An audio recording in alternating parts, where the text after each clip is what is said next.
صحیح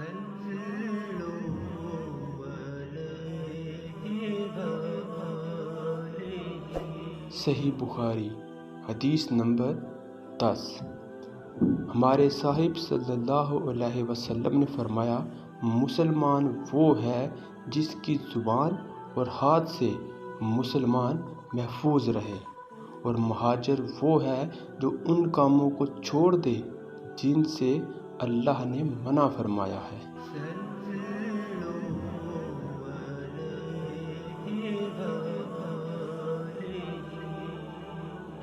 صحیح بخاری حدیث نمبر 11۔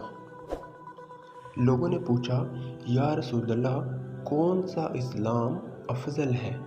تو ہمارے صاحب صلی اللہ علیہ وسلم نے فرمایا کہ وہ جس کے ماننے والے مسلمانوں کی زبان اور ہاتھ سے سارے مسلمان سلامتی میں رہے۔